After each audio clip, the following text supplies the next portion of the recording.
गुरु प्यारी साध संगत जी, स्वागत है आपका अपने चैनल गुरु नानक साखी पर। आज की वीडियो में हम बात करेंगे कि क्या गुरु हमारे कर्मों को माफ कर सकता है या नहीं। जानेंगे आज की इस वीडियो में। चलिए इसको एक कहानी के माध्यम से समझते हैं। दोस्तों, ऊंचे पहाड़ों और घने जंगलों के बीच बसे एक छोटे से एकांत गांव में स्वामी अर्जुन नाम के एक बुद्धिमान और पूजनीय गुरु रहते थे। वे अपनी गहन बुद्धि, असीम करुणा और आत्माओं को मुक्ति की ओर ले जाने की क्षमता के लिए दूर दूर तक जाने जाते थे। जीवन के सभी क्षेत्रों से लोग उनके आश्रम में आते थे, सांत्वना, मार्गदर्शन और जीवन के सबसे गहन प्रश्नों के उत्तर की तलाश में। शरद ऋतु की एक सुबह रवि नाम का एक युवक आश्रम में पहुंचा। उसके चेहरे पर चिंता के भाव थे और उसकी आंखों में एक परेशान आत्मा का भार था। रवि ने कई दिनों तक यात्रा की थी। वो अपराध बोध की गहरी भावना और इस उम्मीद से प्रेरित था कि स्वामी अर्जुन उसे शांति पाने में मदद कर सकते हैं। जब रवि प्राचीन बरगद के पेड़ के नीचे बैठे गुरु के पास पहुंचा तो उसने गहराई से प्रणाम किया और कहा, स्वामी जी, मैं आपका मार्गदर्शन लेने आया हूँ। मैं अपने पिछले कर्मों का बोझ ढो रहा हूँ और मुझे डर है कि मेरे कर्म मुझे हमेशा के लिए दुख में बांध देंगे। क्या आप मेरे कर्मों को क्षमा कर सकते हैं और मुझे मुक्ति का मार्ग दिखा सकते हैं?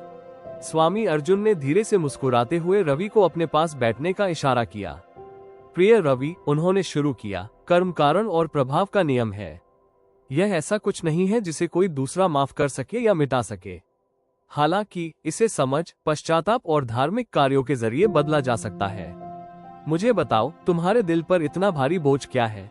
रवि ने गहरी सांस ली और अपनी कहानी सुनाना शुरू किया। उसने एक समय के बारे में बताया जब वो लालच और महत्वाकांक्षा से ग्रसित था। धन और सफलता की चाह में उसने अपने सबसे करीबी दोस्त राजेश को धोखा दिया, उसके बिजनेस आइडिया को चुराकर और उसे अपना बताकर। विश्वासघात से तबाह राजेश गहरे अवसाद में चला गया और आखिरकार गांव छोड़कर चला गया, फिर कभी नहीं देखा गया।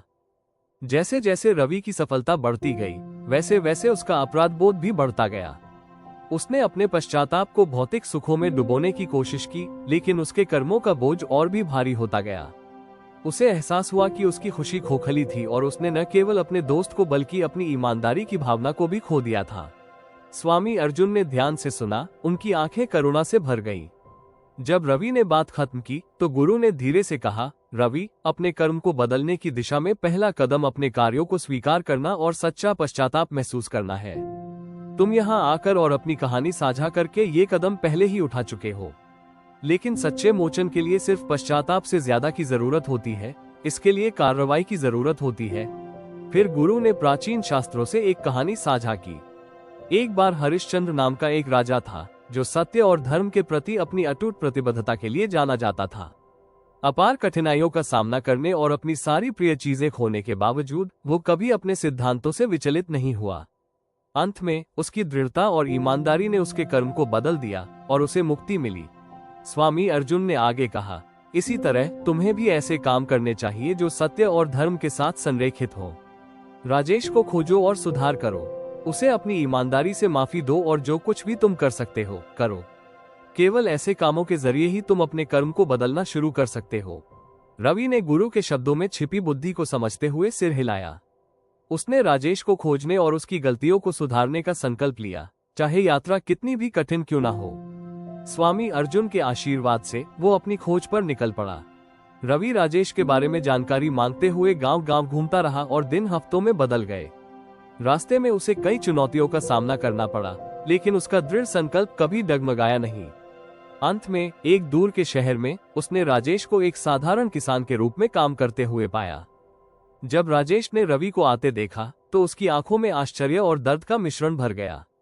तुम यहाँ क्या कर रहे हो, रवि? उसने ठंडे स्वर में पूछा। रवि अपने घुटनों पर गिर गया, उसके चेहरे पर आंसू बह रहे थे। राजेश, मैं तुमसे माफी मांगने आया हूँ। मैं लालच और महत्वाकांक्षा में अंधा हो गया था और मैंने तुम्हें धोखा दिया। मैंने तब से हर दिन अपने किए का बोझ ढोया है और जब तक मैं अपनी गलतियों को सुधार नहीं लेता मुझे शांति नहीं मिलेगी। राजेश बहुत देर तक चुप रहा, उसका हाव भाव अस्पष्ट था।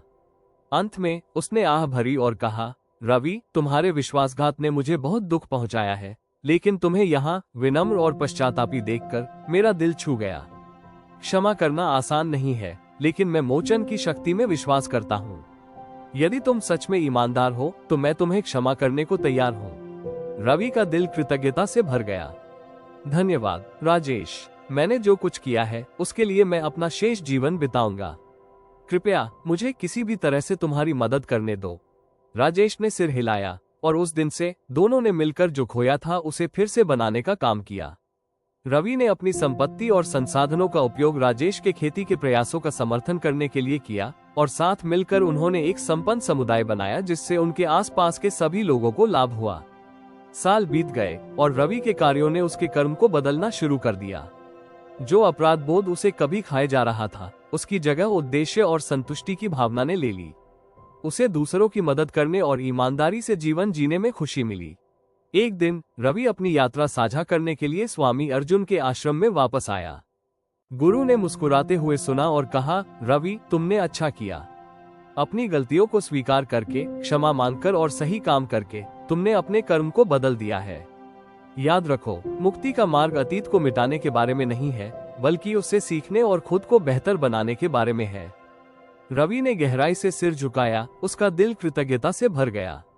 धन्यवाद स्वामी जी, आपके मार्गदर्शन ने मुझे मुक्ति और शांति का रास्ता दिखाया है। जब रवि आश्रम से बाहर निकला तो उसे मुक्ति का गहरा एहसास हुआ। वो जानता था कि उसकी यात्रा अभी खत्म नहीं हुई है, लेकिन वह ये भी जानता था कि उसके पास आगे आने वाली चुनौतियों का सामना करने के लिए बुद्धि और शक्ति है।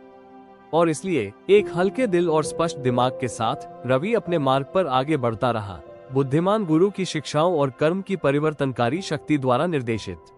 राजेश की माफी के साथ रवि की यात्रा समाप्त नहीं हुई। वास्तव में ये सिर्फ शुरुआत थी। उसके पिछले कर्मों का बोझ उतर चुका था, लेकिन वह जानता था कि सच्चे परिवर्तन के लिए ईमानदारी और करुणा के साथ जीने की आजीवन प्रतिबद्धता की आवश्यकता होती है। स्वामी अर्जुन की शिक्षाओं से प्रेरित होकर रवि ने अपना जीवन दूसरों की मदद करने के लिए समर्पित करने का फैसला किया, जो उसके जैसे ही अपने कर्मों के बोझ तले दबे हुए थे। वो अपने गांव लौट आया, लेकिन इस बार वो एक बदला हुआ इंसान था।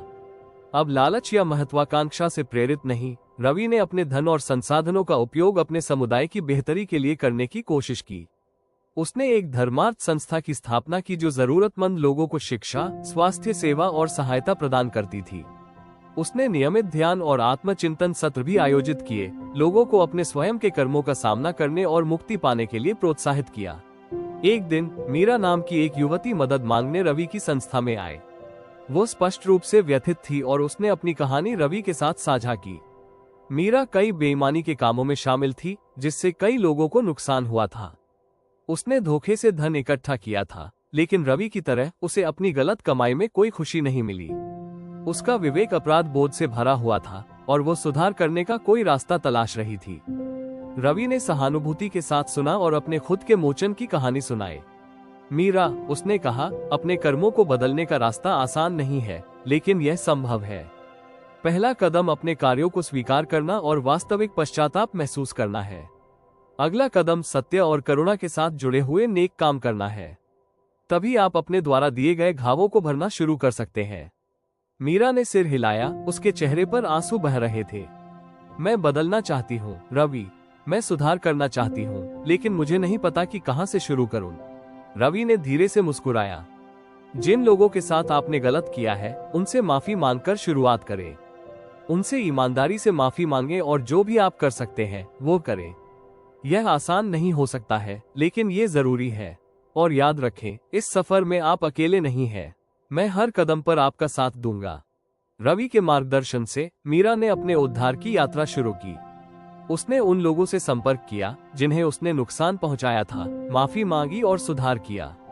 कुछ लोग उसे माफ करने के लिए तैयार थे, जबकि अन्य को और समय चाहिए था। मीरा समझ गई कि माफी ऐसी चीज नहीं है जिसकी वह मांग कर सकती है। इसे ईमानदारी से किए गए कार्यों के जरिए अर्जित किया जाना चाहिए। जैसे जैसे मीरा ने अपने कर्म को बदलने की कोशिश की, उसे उद्देश्य और संतुष्टि का ऐसा एहसास हुआ जो उसने पहले कभी नहीं देखा था। उसने रवि की संस्था में स्वयंसेवक के रूप में काम करना शुरू किया, अपने कौशल और संसाधनों का उपयोग करके दूसरों की मदद की। उसने उन लोगों के लिए एक सहायता समूह भी शुरू किया जो अपराधबोध और पश्चाताप से जूझ रहे थे। उन्हें अपनी कहानियां साझा करने और मार्गदर्शन लेने के लिए एक सुरक्षित स्थान प्रदान किया। एक शाम जब मीरा और रवि तारों के नीचे साथ बैठे थे, तो वो उसकी ओर मुड़ी और बोली, रवि, मुझे मुक्ति का मार्ग दिखाने के लिए मैं तुम्हारा जितना भी धन्यवाद करूं कम है। मैं एक नए व्यक्ति की तरह महसूस कर रही हूं और मैं इसका सारा श्रेय तुम्हें देती हूँ। रवि ने अपना सिर हिलाया। मीरा, इसका श्रेय तुम्हें जाता है। तुमने अपने अतीत का सामना करने और अपने कर्म को बदलने के लिए आवश्यक कदम उठाने का साहस दिखाया। मैंने तुम्हें केवल रास्ता दिखाया। याद रखो, मुक्ति की यात्रा एक आजीवन प्रतिबद्धता है। रास्ते में चुनौतियां आएंगी, लेकिन जब तक तुम अपने मार्ग पर सच्चे रहोगे, तुम्हें शांति और संतुष्टि मिलेगी। जैसे जैसे साल बीतते गए, रवि और मीरा के प्रयास फल देने लगे। गांव एक संपन्न समुदाय में बदल गया, जहां लोग एक दूसरे का समर्थन करते थे और एक दूसरे का उत्थान करते थे। ये फाउंडेशन आशा की किरण बन गया, जो दूर दूर से लोगों को आकर्षित करता था, जो मार्गदर्शन और मुक्ति चाहते थे। एक दिन स्वामी अर्जुन गांव में हुई प्रगति को देखने आए। उनका बहुत सम्मान और आदर के साथ स्वागत किया गया और रवि और मीरा ने उत्सुकता से अपनी कहानियां उनके साथ साझा की। गुरु ने मुस्कुराते हुए सुना और कहा, आप दोनों ने अच्छा किया है। अपनी गलतियों को स्वीकार करके, क्षमा मांगकर और सही काम करके आपने अपने कर्म को बदल दिया है और इस समुदाय में प्रकाश लाया है। याद रखें, मुक्ति का मार्ग अतीत को मिटाने के बारे में नहीं है, बल्कि उससे सीखने और खुद के बेहतर संस्करण में विकसित होने के बारे में है। रवि और मीरा ने गहराई से झुककर प्रणाम किया। उनके दिल कृतज्ञता से भर गए। धन्यवाद स्वामी जी, उन्होंने एक स्वर में कहा। आपके मार्गदर्शन ने हमें मुक्ति और शांति का मार्ग दिखाया है।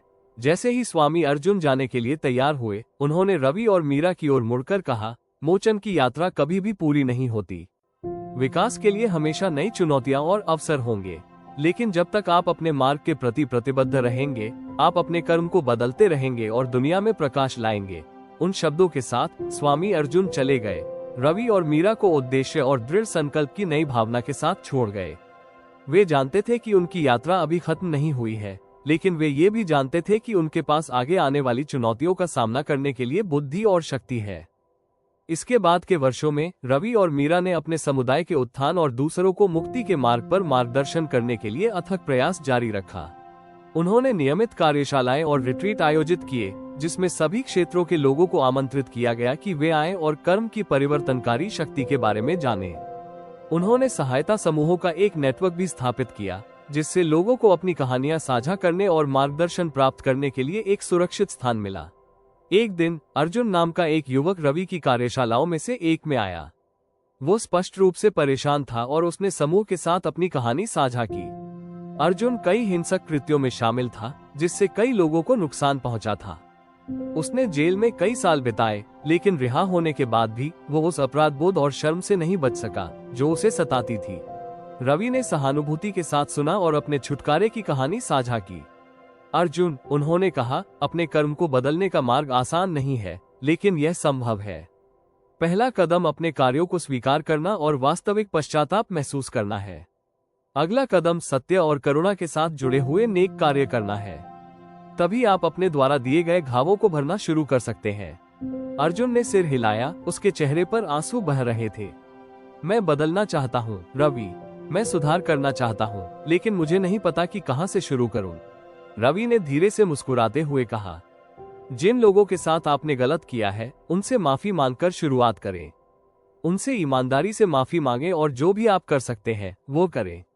यह आसान नहीं हो सकता है, लेकिन ये जरूरी है। और याद रखें, आप इस यात्रा में अकेले नहीं हैं। हम हर कदम पर आपका साथ देंगे। रवि के मार्गदर्शन से अर्जुन ने अपने उद्धार की यात्रा शुरू की। उसने उन लोगों से संपर्क किया जिन्हें उसने नुकसान पहुंचाया था, माफी मांगी और सुधार किया। कुछ लोग उसे माफ करने के लिए तैयार थे, जबकि अन्य को और समय की जरूरत थी। अर्जुन समझ गया कि माफी ऐसी चीज नहीं है जिसकी वह मांग कर सकता है।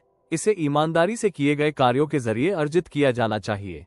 जैसे जैसे अर्जुन अपने कर्म को बदलने के लिए काम करता गया, उसे उद्देश्य और संतुष्टि की भावना मिली, जो उसने पहले कभी नहीं देखी थी। उसने रवि की संस्था में स्वयंसेवक के रूप में काम करना शुरू कर दिया। अपने कौशल और संसाधनों का उपयोग करके दूसरों की मदद करना शुरू कर दिया। उन्होंने अपराधबोध और पश्चाताप से जूझ रहे लोगों के लिए एक सहायता समूह भी शुरू किया, जिससे उन्हें अपनी कहानियां साझा करने और मार्गदर्शन प्राप्त करने के लिए एक सुरक्षित स्थान मिला। एक शाम जब अर्जुन और रवि तारों के नीचे एक साथ बैठे थे, तो उन्होंने उसकी ओर मुड़कर कहा, रवि, मुझे मुक्ति का मार्ग दिखाने के लिए मैं तुम्हारा जितना भी धन्यवाद करूं कम है। मैं एक नए व्यक्ति की तरह महसूस कर रहा हूं और मैं इसका सारा श्रेय तुम्हारा हूं। गुरु प्यारी साध संगत जी। आशा करते हैं आज की यह कहानी आपको पसंद आई होगी। अगर कहानी सुनाते हुए हमसे कोई भूल हुई हो तो कृपया हमें माफ करना। कहानी पसंद आई हो तो वीडियो को लाइक और चैनल को सब्सक्राइब करना मत भूलना। धन्यवाद दोस्तों।